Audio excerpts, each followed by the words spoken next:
What is up, guys? Rick Hack is here, and today we are examining the Lord of Wolves, the Queenbreakers Bow, and the Dregs Promise. All three of these exotic weapons were introduced into Destiny over a year ago with the House of Wolves expansion, and they've been recently remade for year 2 with the April update. We're going to be examining all three of these weapons, taking a look at how they perform in PvE and PvP, and discussing which one is best.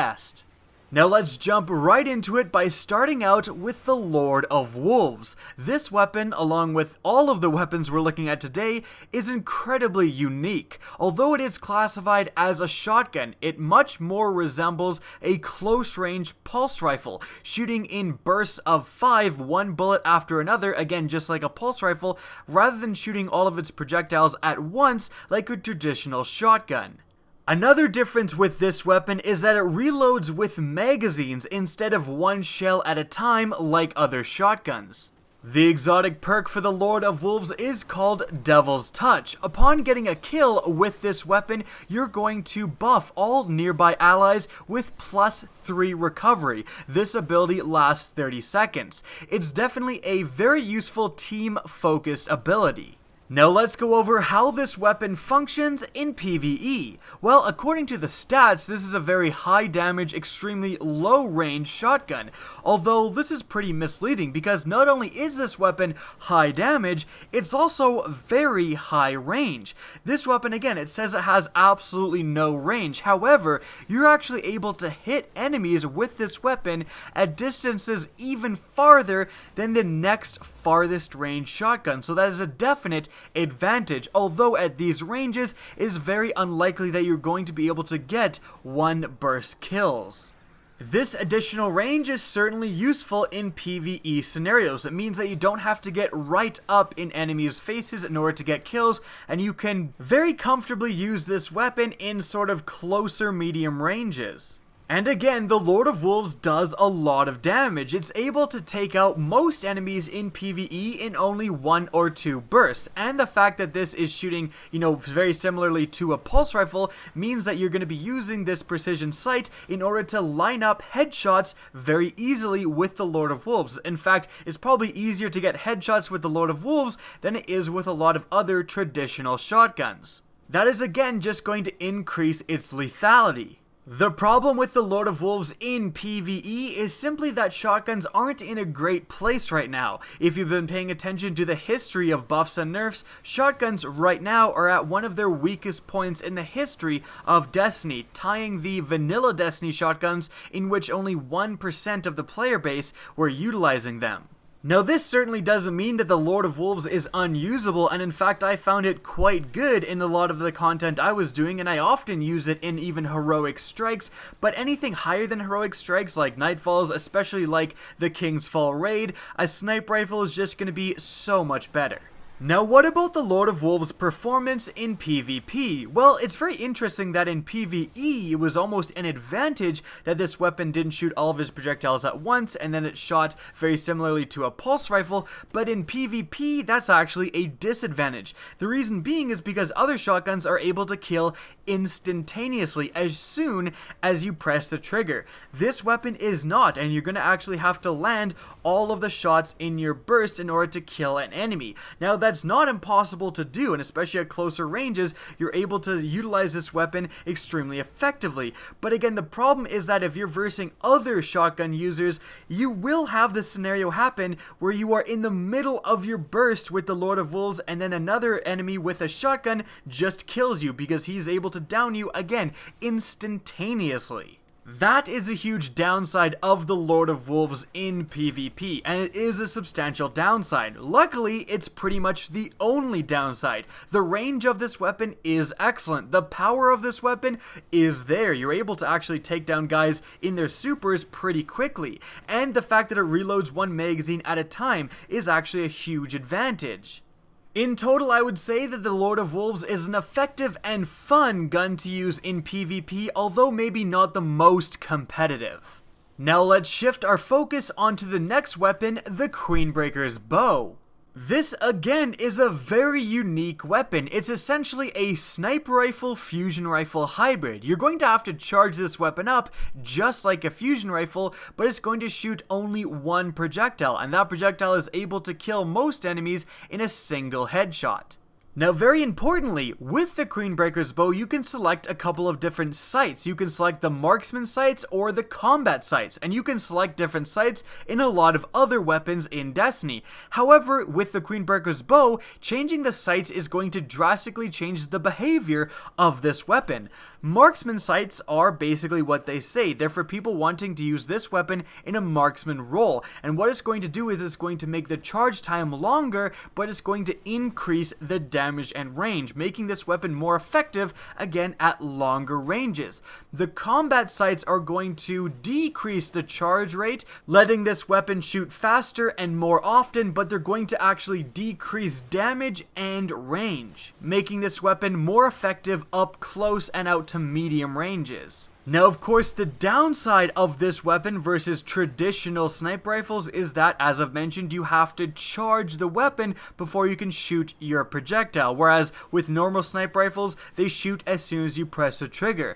Now, somewhat making up for this is the fact that this weapon spawns with the highest native aim assist of any weapon in the game, and that's increased even further with the hidden hand perk that it comes with. So this weapon has disgustingly high aim assist, which is going to drastically improve your chances of landing a headshot. So, how does this weapon perform in PvE? Well, I was actually fairly surprised by how good this weapon was in PvE. I remember the year 1 version of the Queenbreakers Bow absolutely being terrible in PvE. It could barely even take down a Vandal. But this time around, it is definitely able to take down Vandals and much more. Now, as you can see, I'm doing around 5,000-6,000 damage to Taniks here, and then when I switch to my 1,000-yard stare, I'm able to do almost 9,000 damage, so you are definitely missing out on a few thousand damage when using the Queenbreakers Bow, then using a traditional, like, high-powered sniper rifle, again, like my 1,000-yard stare. But this weapon does come with a lot of ammo if you're not using the Send It perk, and a magazine size of 6 is nothing to scoff at. I think that this is definitely a fun little gun to use in PvE. It's pretty effective against just normal enemies, and it's very fun to run around with that disgusting aim assist, one-shot heading all of the Vandals, and it does enough damage that you don't feel completely helpless when you're versing something like a Reaver Captain.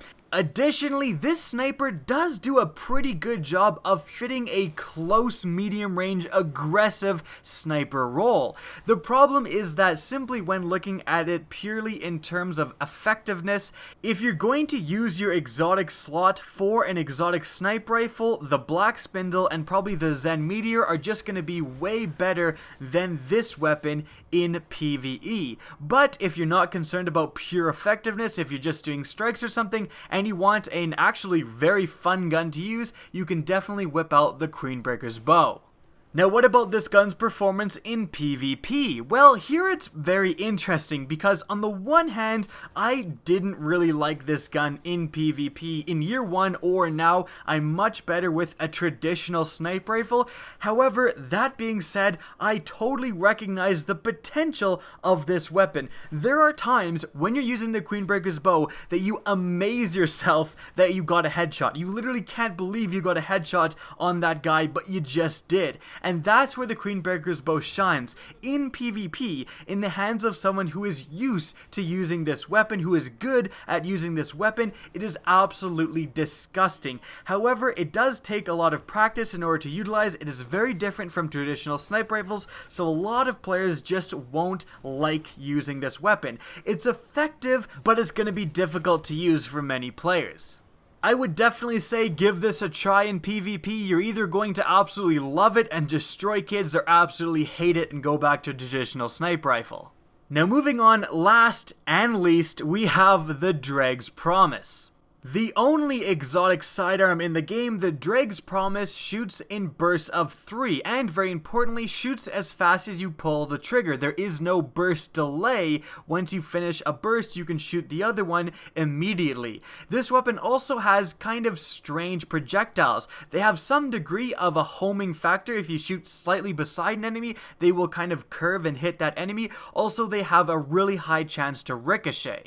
Now, how is this gun's performance in PvE? Well, it's not great. The Dregs Promise just doesn't do enough damage to be effective. You'll often find that you shoot, 2 or 3 bursts at a normal goblin and he won't be dead. I mean, sure, you miss some of your shots, but heck, a primary is going to be doing more damage and be more effective than this special weapon in a lot of different scenarios, even in PvE. And this lack of damage really comes up when you're versing any sort of powerful enemy, like an Axis Minotaur. You're just shooting and shooting and shooting, and it's just not doing any damage. And again, at scenarios like this, you'd probably be just as effective, if not more effective, with whatever primary you're using anyways.